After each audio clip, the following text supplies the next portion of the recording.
हे रे ना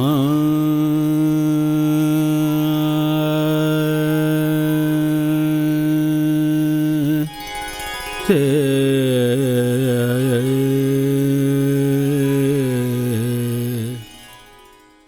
एक आवाज है मौसीकी जैसी, एक कहानी है जिंदगी जैसी, कुछ तराने हैं दुआओं जैसे, कुछ गुफ्तगू है इबादत जैसी। भक्ति संगीत के इस एपिसोड में भी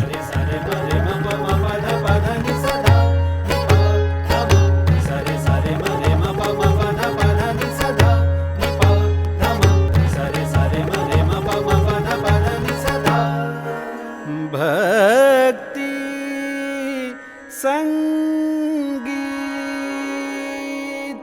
भक्ति को लय देते हैं, संगीत को सजाते हैं, बन जाता है भक्ति संगीत जब वो गाते हैं। कौन? आदरणीय डॉक्टर विनोद गंधर्व जी।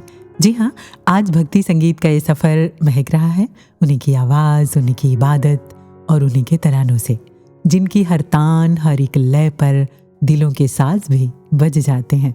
डॉक्टर विनोद जी, आपका भक्ति संगीत के इस एपिसोड में खैर मकदम है। शुक्रिया जी, धन्यकार जी। धन्यकार जी। विनोद जी, आपको पता है भक्ति संगीत के हर एपिसोड में हम आपको सबसे पहले सुनते हैं। अच्छा जी, कैसे? वो ऐसे। भक्ति संगीत। सुना आपने? ये आप ही का संगीत, आप ही की आवाज है ना? जी, मेरा संगीत नहीं है, ये सदगुरु की आशीर्वाद है। क्या बात है, बहुत खूब। वैसे तो विनोद जी, अपने संगीत, अपने तरानों के जरिए आप सुनने वालों के दिलों में उतरते ही रहे हैं।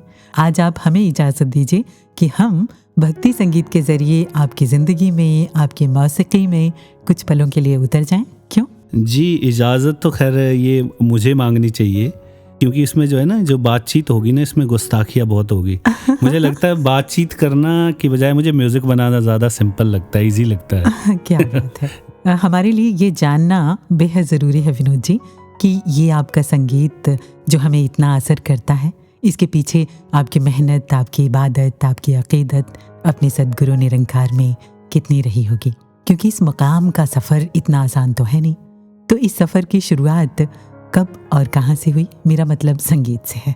जी, म्यूज़िक तो परिवार में ही रहा है, बचपन से ही हमने सभी लोगों को रियाज़ करते सुना है। तो फिर उसके बाद म्यूज़िक मैंने सीखना शुरू किया। सबसे पहले अपनी दादी से कुछ बंदिशें मुझे मालूम हुई उनसे। मेरे जो परदादा जी थे पंडित रामदास जी, उनसे सीखी थी। अच्छा। 12th के बाद एज सब्जेक्ट मैंने म्यूज़िक रखा ग्रेजुएशन में, और उसके बाद फिर MA म्यूज़िक वोकल से किया, जिसमें सदगुरु की कृपा से गोल्ड मेडल मिला, टॉप किया यूनिवर्सिटी में। और MPhil भी फिर टॉप किया, उसमें भी गोल्ड मेडल आया। फिर म्यूज़िक में PhD की, और इन बिटवीन ही मैंने 12th से ही रेडियो में ग्रेड पास कर दिया था और रेडियो में गाना शुरू कर दिया था, फोक म्यूज़िक हिमाचली और गज़ल में। और फिर ये सिलसिला चलता रहा 2000 से 2002 तक। मेरा फिर सिलेक्शन हुआ गवर्नमेंट ऑफ इंडिया से, मिनिस्ट्री ऑफ कल्चर से, गज़ल के लिए फेलोशिप के लिए। तो भी सदगुरु के कुछ ऐसा कृपा हुई, ऐसा आशीर्वाद रहा कि इंडिया से सिर्फ हम 2 लोग सिलेक्ट हुए थे। एक नॉर्थ से दास का सिलेक्शन हुआ था। अच्छा। और एक राजस्थान से थे, एक उनका सिलेक्शन हुआ था। तो गज़ल में 2 फेलोशिप गवर्नमेंट ऑफ इंडिया से मिले थे। तो फिर उसके बाद ये सिलसिला चलता रहा। फिर उसके बाद मैं जब MA कर रहा था, इन बिटवीन ही मेरा फिर थोड़ा स्टूडियो की तरफ रुझान ज़्यादा था कि रिकॉर्डिंग कैसे की जाए। इसका भी कनेक्शन ऐसे बना कि जब मैं 11th में था तो शिमला में एक मूवी शूट हो रही थी जिसका नाम था आश्रय। तो उसमें एक सीक्वेंस था कि जिसमें एक हिमाचली गाने को रिकॉर्ड करना था। अच्छा। तो एज म्यूजिशियन मैं भी वहाँ गया था। तो बाई चांस म्यूजिक डायरेक्टर उस दिन आया ही नहीं वहाँ पे। अच्छा। कि कहते म्यूजिक कौन बनाएगा? मैं कहा जी मैं बना देता हूँ। आप इतनी कम उम्र में? जी। फिर वो म्यूजिक तैयार किया। फिर म्यूजिक डायरेक्शन में मैं, यूनिवर्सिटी पढ़ाई भी चल रही थी, फिर प्रोफेशनली ही म्यूजिक स्टूडियो लाइन में आ गए थे फिर। क्या बात। तो उसके बाद वो फिर सिलसिला फिर स्टूडियो लाइन का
अच्छा। जितने भी 8-10 पीढ़ियों से संगीत चला आ रहा है उसमें बांसुरी, क्लैरिनेट, तबला और ये मुख्य हमारे खानदानी साज रहे हैं। अच्छा। जो रिवायती तौर पे आगे से आगे पीढ़ी दर पीढ़ी सीखते रहे लोग। तो गाने का मेरे परदादा जी पंडित रामदास गंधर्व, उनके बाद गाना सिर्फ मैंने ही शुरू किया। वोकल जी जी। तो वोकल में पहले तो दादी से कुछ बंदिशें सीखने को मिली, फिर नानी से कुछ मुझे ट्रेडिशनल चीज़ें बनने बधाओ सीखने के लिए मिले। फिर जब मैं कॉलेज में गया तो एज सब्जेक्ट मैंने जब म्यूज़िक रखा, फिर वहाँ डॉक्टर कृष्णलाल सहगल हमारे प्रोफेसर थे, उनसे सीखा। अच्छा। फिर प्रोफेसर मनोज शर्मा, उनसे सीखा। यूनिवर्सिटी गया तो प्रोफेसर चमन लाल वर्मा, डॉक्टर रामस्वरूप शांडिल, उनसे सीखा। फिर उसके बाद विधिवत रूप से फिर मैंने डॉक्टर रोशन भारती से गज़ल की तालीम लेनी शुरू की और क्लासिकल पंडित भोलानाथ मिश्रा बनारस घराने से, उनसे क्लासिकल की तालीम हासिल की। क्या बात और है। इसी बीच क्या हुआ कि जब मैं 2002 में दिल्ली जब शिफ्ट हुआ तो सुबह सवेरे एक कार्यक्रम आता था DD1 पे। अच्छा। तो उसमें एक सेगमेंट गज़ल का रखा गया जिसका नाम था अंदाज सवेरे। तकरीबन 2 साल तक ये कार्यक्रम चला। मैं ही उसको होस्ट करता था। तो उसमें हम गज़ल पे ही डिस्कशन करते थे। अच्छा। इस पे हमने उस्ताद मेहंदी हसन साहब, गुलाम अली साहब, जगजीत सिंह साहब, उस्ताद नुसरत फ़तेह अली खान साहब, बेगम अख्तर, हरिहरन जी, चंदन दास, पंकज उदास, जितने भी गज़ल सिंगर्स हैं उनकी बायोग्राफी पे डिस्कशन होता था। अच्छा। कहाँ उन्होंने सीखा, कैसे, फिर कब उनको स्टेज मिली, कैसे उनका नाम हुआ और किन किन उस्तादों से उन्होंने सीखा। फिर उसके साथ ही हमने जो नामी शायर थे उन पे भी डिस्कशन करते थे और वही गज़ल का कार्यक्रम मेरा तकरीबन 2 साल तक चला। तो उसमें भी बहुत कुछ सीखने को मिला और उसके साथ ही मेरी मुलाकात जगजीत सिंह साहब से हुई एपिसोड के दौरान। फिर उनसे भी बहुत सारे डाउट्स क्लियर हुए गज़ल के बारे में। उस्ताद गुलाम अली साहब से मुलाकात हुई। और मैं अपने श्रोताओं को बता दूं कि उस्ताद मेहंदी हसन साहब जो मेरे दादा गुरु हैं, उनसे एक बहुत अच्छी बात सीखने को मिली। क्या? मैंने कहा उस्ताद जी मुझे भी गज़ल गाने का शौक़ है। तो उन्होंने एक बात कही जो अब जाके मुझे समझ आई इतने सालों बाद। उन्होंने कहा कि बेटा अगर गज़ल गानी है तो उसे पहले जियो, खुद जियो। और उन्होंने एक और बात कही कि गज़ल जो है ना, गज़ल गायकी कभी नहीं है। तो उसमें ऐसा कभी मत करना कि तुमने क्लासिकल सीखा है कि एक राग की तरह उसे प्रेजेंट कर दिया। गज़ल सबसे पहले एक पोइट्री का फॉर्म है। तो वो शायर ने जो कंटेंट रखा है, जो जिस थॉट के साथ उसे लिखा है, जिस भाव के साथ लिखा है, उसे तुम्हें अपने एक्सप्रेशन के साथ पब्लिक तक डिलीवर करना है। उस भाव को अगर आप डिलीवर कर पा रहे हो और उस थॉट से मिलता जुलता, उस बहर से मिलता जुलते राग के साथ, तब जाके उस पोइट्री के साथ आप एक जस्टिफिकेशन कर सकते हो। सच में। तो इस तरह से इसको निभाने की कोशिश करो और अब जाके ये बातें समझ आती है कि जैसे कहते हैं ना कि ऐसे ही नहीं ये तर्ज़े सुखन आया है, दाबे है पाँव बुजुर्गों के तब जाके ये फन आया है। क्या बात है। संगीत की सभी विधाओं में शायद आपको गज़ल गायकी ज़्यादा पसंद है ना? ये सदगुरु की कृपा थी कि ये रास्ते बनते गए और वो रास्ते सिर्फ और सिर्फ गज़ल की तरफ जा रहे थे। तो प्रोफेशनली भी वो फिर गज़ल ही चुनने को और सीखने को मिली। और वो जो एक घर भी है गज़ल वाला, सैनिया घराना। अच्छा। तो उसमें मेरी ये बड़ी दिली की अरदास सदगुरु के चरणों में हमेशा होती थी कि मुझे बड़ा शौक़ है गज़ल का, कुछ ऐसा सिलसिला बनाऊं कि मैं इस घर तक जा पाऊं और वहाँ सीख सकूं। तो वो सीखना मेरे नसीब में आया गुरु कृपा से। तो और वो गज़ल ही प्रोफेशनली चुना। और अभी एक और ब्लेसिंग सदगुरु की कृपा से मिली कि रेडियो से गज़ल गायकी में एक ग्रेड भी हासिल हो गया जी। तो इस तरह से आपकी दुआ रंग लाई और आप गज़ल गायकी में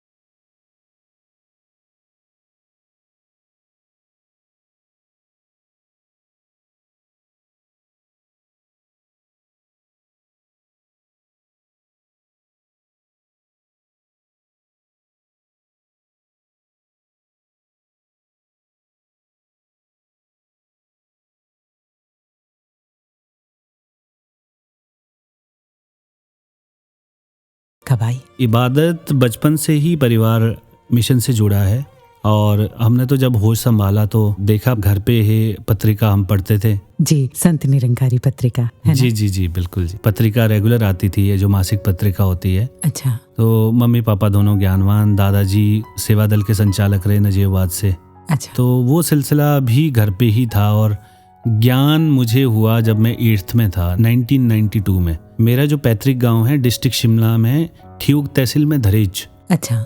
तो हम लोग सत्संग करने के लिए 35 किलोमीटर पैदल जाते थे। 35 किलोमीटर? जी, उस टाइम रास्ते भी कच्चे थे और जितने भी उधर शिमला से कनेक्टिविटी थी गांव की, सिर्फ एक बस आती थी, और वो भी पहाड़ों की चढ़ाई। और बड़ा अच्छा लगता था, बड़ा मजा आता था। तो क्योंकि संगतें घर पे होती थी, रात की शाम की संगत होती थी, फिर रात को स्टे करना, वहाँ पे संगत करनी, रात भर गीत गाने। तो अच्छा। ये, हाँ जी, ये सिलसिला चला रहा। फिर उसके बाद शिमला चले गए, फिर शिमला सत्संग से जुड़ गए, निरंकारी भवन है, वहाँ सत्संग जाते थे। अच्छा जी। तो किन महात्माओं की प्रेरणा रही भक्ति को मजबूती मिलने में आपकी जिंदगी में? सबसे पहले तो अपना परिवार ही कहूँगा मैं, क्योंकि परिवार से ही प्रेरणा मिली। दादाजी सेवा दल के संचालक थे और उनके घर पे नजीबाबाद पोस्टिंग थी उनकी, आकाशवाणी नजीबाबाद में। अच्छा। तो प्रचारक महात्मा जितने भी जसपुर जोन में आना या बिजनौर में आना, तो सभी का घर में आना होता था। दिल्ली से जितने प्रचारक महात्मा आते थे जी, तो वो प्रचार यात्रा के दौरान उनके साथ जाना, गाँव में वहाँ पे भी संगतें करना। तो ये जब सत्संग से जुड़े रहे और महापुरुषों के दर्शन होते गए, उनके थॉट सुनने के लिए मिले, तो धीरे धीरे कॉन्सेप्ट्स क्लियर होते गए।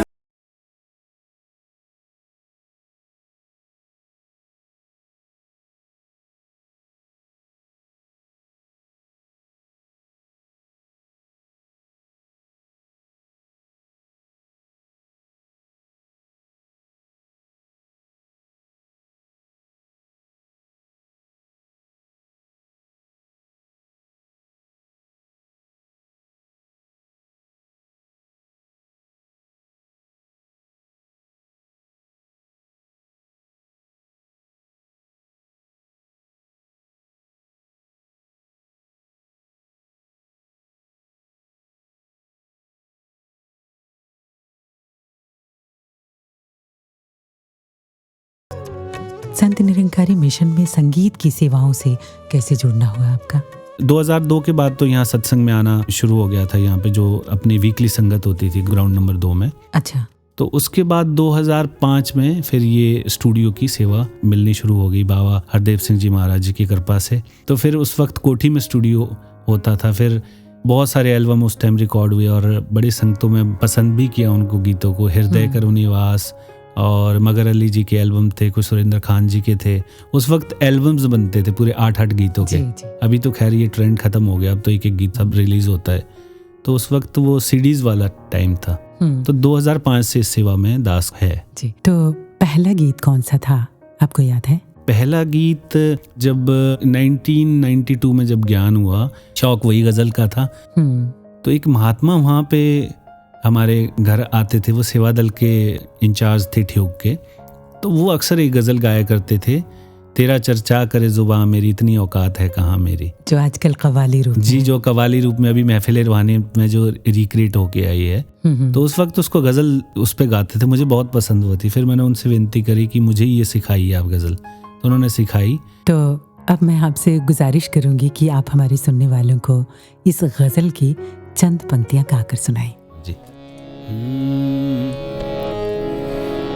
तेरा चर्चा करे जुबान मेरी, तेरा चर्चा करे जुबान मेरी, इतनी औकात है कहाँ मेरी, इतनी औकात है कहाँ मेरी, तेरा चर्चा करे जुबान मेरी। क्या बात है। और अब हम इसका कव्वाली रूप सुनते हैं। जी जी जरूर। तेरा चर्चा साहिब, तेरा चर्चा, तेरा चर्चा करे जुबान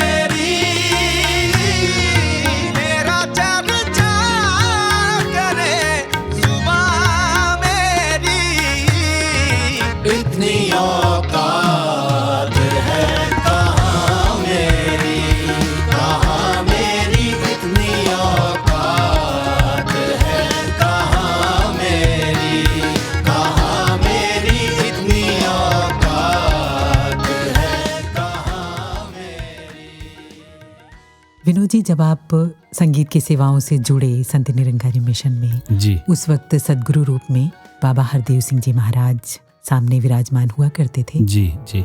तो उनसे जुड़ी कोई याद जो आज आपके जहन में हो? बाबा हरदेव सिंह जी महाराज से जुड़ी तो बहुत सारी वैसे यादें हैं। एक किस्सा मैं सुनाता हूँ आपको कि मैंने एक बार गुरु से चालाकी करी।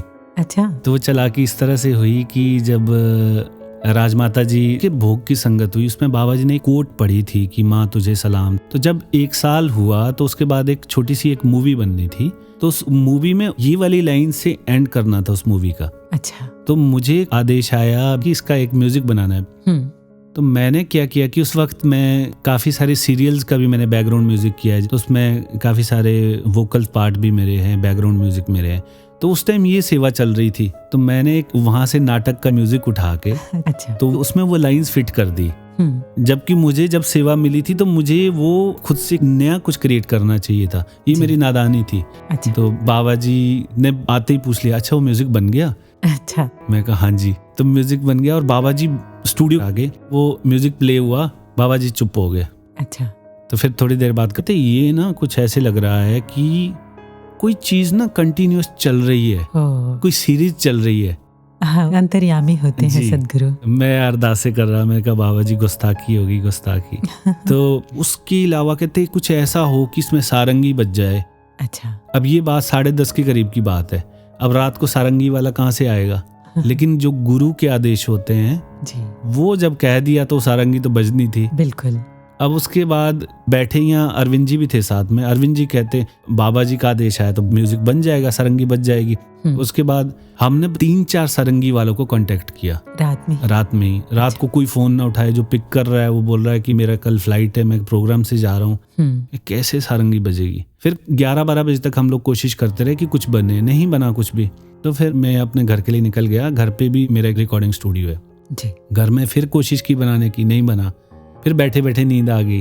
सुबह 3-4 बजे जैसे ही आँख खुली, क्योंकि गुरु का आदेश था, बिल्कुल।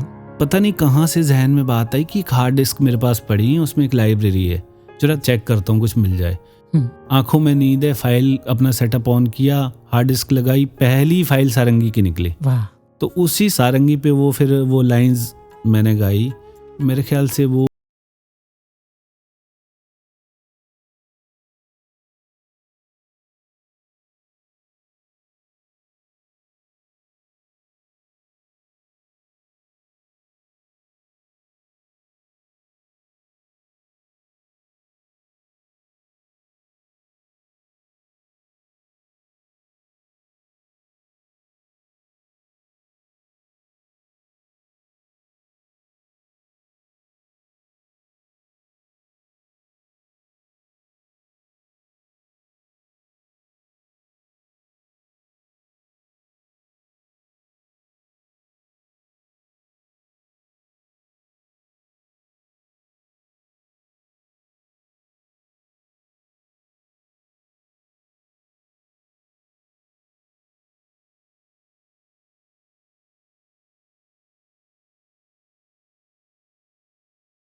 जरूरी क्या है? देखिए, मौसीकी में सीखना बहुत ज़रूरी है। जी गुरुओं से और पूर्ण गुरु से सीखना बहुत ज़रूरी है। जी हाँ। और उनसे सीखना जितना ज़रूरी है उतना म्यूज़िक के बारे में सोचना और R&D करना, रेफरेंस और डिफरेंस, कि अच्छा। दुनिया क्या कर रही है, मैं क्या कर रहा हूँ। और फिर उससे भी ज़्यादा ज़रूरी ये चीज़ है कि अभिमान से बचे रहना, क्योंकि परफॉर्मिंग आर्ट है ये। आपको परफॉर्म करना है। आप स्टेज पे गए, जैसे ही आप स्टेज से उतरे, बिल्कुल। हर कोई बोलता है क्या गाया आपने, बहुत अच्छा, कमाल परफॉर्मेंस। सिर्फ एक आदमी ऐसा है जो मुंह पे बुराई करेगा, जो आपके उस्ताद, आपके गुरु है। वो बोलेगा कि तुम्हारे सुर सही नहीं लग रहे थे, सुर का लगाव सही नहीं था, तुम्हारा प्रोनाउंसिएशन सही नहीं था। सच। तो ऐसा गुरु जिंदगी में होना बहुत ज़रूरी है, जो आपको पॉइंट आउट करे, आपकी गलतियों को देखें और उसको करेक्ट करें और फिर उसको ठीक भी करवाए। जी बिल्कुल, बेहतर संगीत के लिए ये बहुत ज़रूरी है। जी। और विनोद जी, जब आप दुनियावी मंच पर परफॉर्म करते हैं और सदगुरु के सामने या साध संगत के सामने अपनी प्रस्तुति देते हैं, जी, तो दोनों में आपको क्या फ़र्क महसूस होता है? देखिए, जब दुनियावी तौर पे अगर किसी मंच पे हम गा रहे हैं तो वहाँ पे क्या है कि एक बड़ा सारा एक CV एक पढ़ा जाता है कि इन्होंने ये किया है, डॉक्टरेट किया है और इतने सारे इनके काम हैं और इनको रेडियो से ये मिला है। जी तो उसको कायम रखने के लिए परफॉर्मेंस को सजाने की कोशिश करते हैं जी। और बहुत सारी चीज़ें स्टेज से ऐसे भी करते हैं कि ऑडियंस से इंटरेक्शन करना, उनसे बातचीत करना, उनको खुश करना। जी। लेकिन संगत में हमने किसी व्यक्ति विशेष को खुश नहीं करना है, तो वो हमारा तार सदगुरु के साथ और निरंकार के साथ जुड़ा होना चाहिए। बिल्कुल। तो और सरेंडर होना चाहिए उसमें, जो है ना, अपनी जितने भी आपकी सब्जेक्ट नॉलेज है, कोई और भी काबिलियत है, उनको सदगुरु के चरणों में अर्पित करके फिर उसके बाद तो कुछ नहीं बचता। जो कुछ ना बचे वही फिर वहाँ प्रेजेंट करना है, अपने आप को शून्य करके, अपने आप को जीरो करके। जी हाँ बिल्कुल, सदगुरु और साध संगत के समक्ष तो शून्य ही हो जाना है। वैसे विनोद जी, आपके दिल के करीब कौन सा गीत है जो अभी आप गाना चाहें? यहाँ पे गीत मैंने गाए हैं वो सभी दिल के करीब है, लेकिन सबसे ज़्यादा जो करीब गीत है, तेरे दर से यही मांगे दुआ, प्रभु सारे जहाँ का भला करना। तो मैं आपको फिर से एक बार ज़हमत दूंगी। जी, मैं 2 लाइन उसकी ज़रूर गुनगुना देता हूँ। धप मगरे रे धप मगरे सनि ध धनि सरे गरे नि ध पा सा सरे ग म प ध नि ध म रे नि ध म ध नि रे नि ध पा सा।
भी देखी।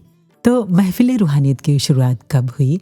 महफिल रूहानियत की शुरुआत समागम से 4-5 महीने पहले हुई, जब 75th समागम होना था। जी। तो इसके 9 एपिसोड कुल बने और तकरीबन 45 के करीब गीत हमने इसमें रिलीज किए और ये पुराने ही गीतों को रिक्रिएट किया गया, जी। उनकी कॉम्पोजिशंस में थोड़ा सा बदलाव करके। और बदलाव इसलिए किया गया ताकि वो पुराने गीत जब भी किसी सोशल प्लेटफॉर्म पे डालते थे उसे, तो कॉपीराइट्स उस पे आ जाते थे। तो उनको इसलिए थोड़ा थोड़ा चेंज करके नए म्यूजिक के साथ उनको रिक्रिएट करके उसको प्रेजेंट किया गया। और सदगुरु की भरपूर आशीर्वाद इन सारे एपिसोड्स को मिली। और फिर एक और खुशखबरी, अच्छा। वो भी बता दूं? हाँ बिल्कुल।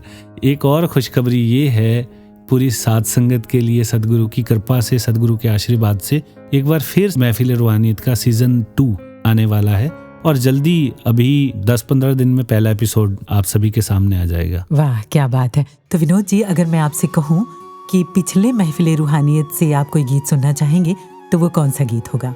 जी, वो गीत होगा शुक्राने के भाव से सराबोर, अपना बना के तूने एहसान कर दिया है, ये तेरा शुक्रिया है, ये तेरा शुक्रिया है। अपना बना के तूने एहसान कर दिया है, ये तेरा शुक्रिया है, ये तेरा शुक्रिया है। अपना बना के तूने एहसान कर दिया है, ये तेरा शुक्रिया है, ये तेरा शुक्रिया है।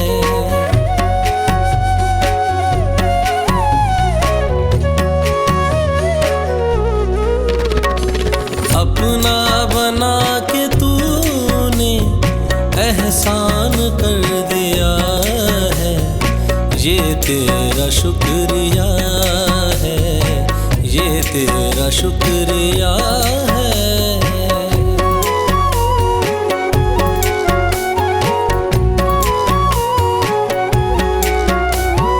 दुनिया है ऐसा सागर जिसमें भरम भरा है, दुनिया है ऐसा सागर जिसमें भरम भरा है, उलझन है हर कदम पर ऐसा ये रास्ता है, तेरी रहमतों ने आकर, तेरी रहमतों ने आकर हमको बचा लिया है, ये तेरा शुक्रिया है, ये तेरा शुक्रिया है। अपना बना के तूने एहसान कर दिया है, ये तेरा शुक्रिया है, ये तेरा शुक्रिया है। विनोद जी, जी, सदगुरु माता सविंदर जी महाराज से जुड़ी कोई याद? सदगुरु माता सविंदर जी महाराज जी की तो बहुत सारी यादें हैं। वो एक माँ के तरह भी बड़ा ख्याल रखते थे। जी हाँ। जब हम रिकॉर्डिंग स्टूडियो में, कोठी के अंदर जो स्टूडियो था,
जाऊं मैं तो बेबलिहारी,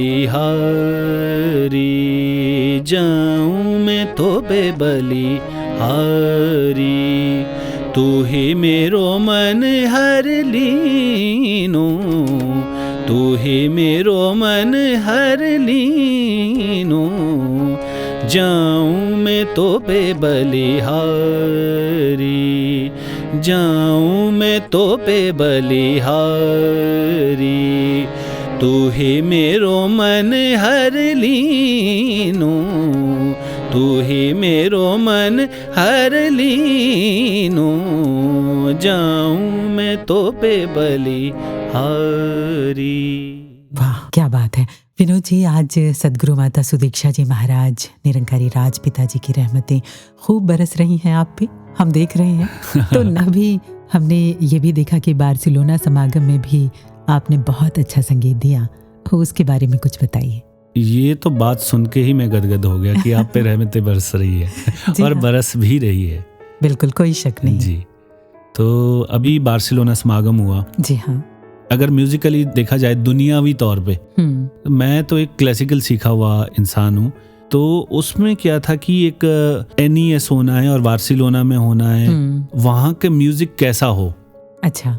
तो फिर ध्यान आया, थोड़ा सा देखा कि वहाँ एक बहुत ही अच्छी एक म्यूजिक की एक फॉर्म है फ्लेमेंको। अच्छा। तो उसका म्यूजिक कैसा हो। फिर एक वेस्टर्न गिटार के साथ एक पीस बना और उसमें इंडियन इनपुट डालने के लिए मैंने कोशिश की सितार का उसमें कुछ कंपोज करूं, और वो भी पहला ही उसका जो एक ट्रैक बना था वही सदगुरु ने उसी को ही बहुत सारी आशीर्वाद दी, परवान कर दिया, और वो इनकी कृपा से अच्छा बना। वाह। अच्छा, कई बार ऐसा महसूस आपको होता होगा जब आप म्यूजिक तैयार करते हैं और खूब पसंद किया जाता है, तो ऐसा महसूस होता होगा कि ये कैसे हुआ, ये कहाँ से आया। इसमें कोई शक नहीं कि कहाँ से आया, ये मेरा कोई इसमें रोल नहीं, ये सिर्फ वहीं से आता है और वहीं समर्पित होता है। सच में इन्हीं की रहमतें, इन्हीं का करम। जी।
जितने भी काम हो रहे हैं वो यहीं से क्रिएट हो रहा है और दास की उसमें सेवा है, और उसके साथ नीमा की भी दास के पास जिम्मेदारी है। Nirankari institute of music and art, सदगुरु माता जी ने बड़ी कृपा की है कि जगह जगह पे इस तरह के इंस्टीट्यूट खुल रहे हैं और ओपन फॉर ऑल रखा है कि निरंकारी बच्चे तो इसमें आए ही, लेकिन साथ में दुनिया में जो भी लोग म्यूज़िक सीखना चाहते हैं अच्छा, वो भी इसमें आके म्यूज़िक सीख सकते हैं। और बाकी जो म्यूज़िक टीम अभी हमारी है, वो जैसे महफिल रूहानियत में सेवा तौर पे जो अभी बाकी स्टूडियोज़ में काम चल रहा था, कनाडा काम चल रहा था, मुंबई काम चल रहा था, अच्छा, राजपुरा काम चल रहा था, अमृतसर में काम चल रहा था और चंडीगढ़ में चल रहा था, तो ये सब जगह से ही म्यूजिशियंस महात्मा सेवा कर रहे थे, लेकिन सेंटर प्लेस निरंकारी स्टूडियो ही रहता था। फिर यहीं जाके प्रोजेक्ट सारे फाइनल होते थे और अभी भी यही है, सेंटर प्लेस यही रहता है। लेकिन सेवा में बहुत सारे नए यूथ और नए नए गाने वाले लोग आ रहे हैं और सीखे हुए लोग आ रहे हैं। सदगुरु माता जी की, राजपिता जी की खूब सारी ब्लेसिंग्स है कि सब लोग बहुत अच्छे से कर रहे हैं, नई नई आवाज़ें, नए नए क्रिएटिव लोग, अच्छे लिखने वाले, अच्छे गाने वाले और अच्छे इंस्ट्रूमेंट प्लेयर अभी मिशन में आ रहे हैं और आगे बढ़ रहे हैं। तो आपके ही कंपोजिशन में से सुन लेते हैं एक नई आवाज़। जी। वचनात तेरे दाता बंदा जो खलो गया, वचनात तेरे दाता बंदा जो खलो गया, कख नहीं सी मुल जीदा लखदा हो गया, कख नहीं सी मुल जीदा लखदा हो गया, वचनात तेरे दाता बंदा जो खलो गया, वचनात तेरे दाता बंदा जो खलो गया, कख नहीं सी मुल जीदा लखदा हो गया, कख नहीं सी मुल जीदा लखदा हो गया।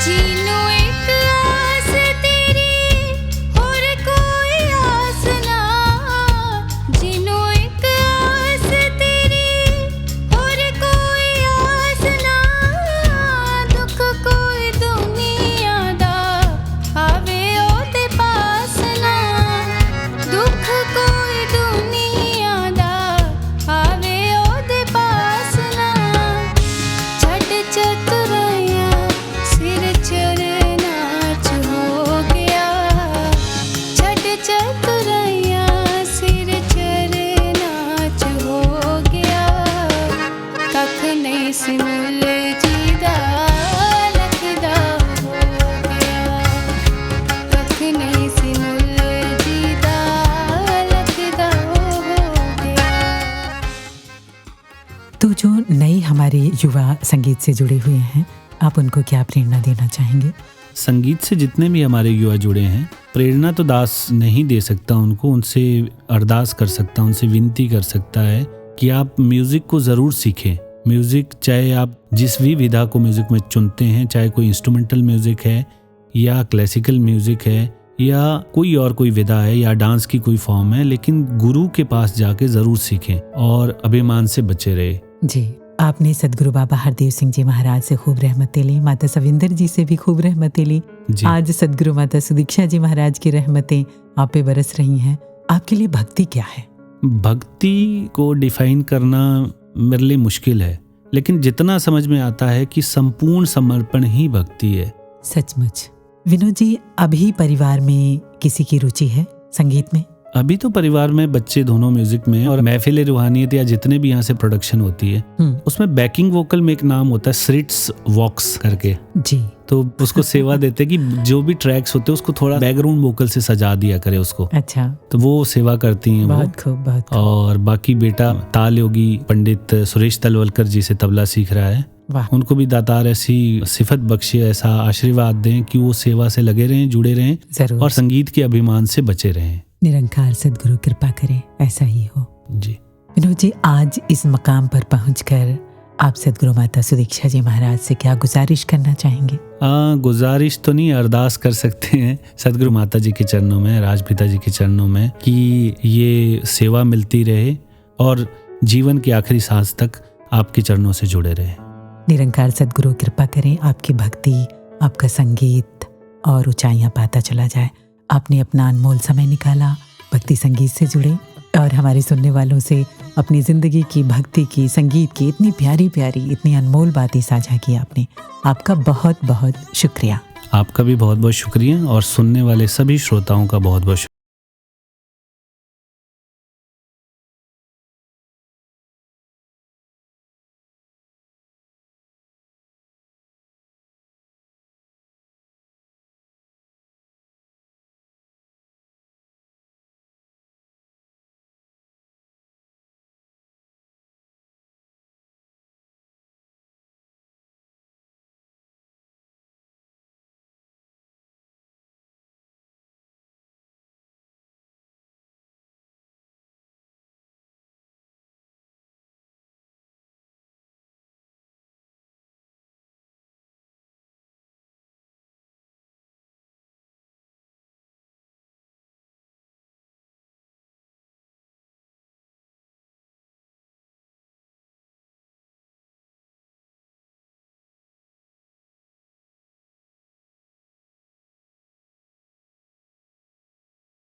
संग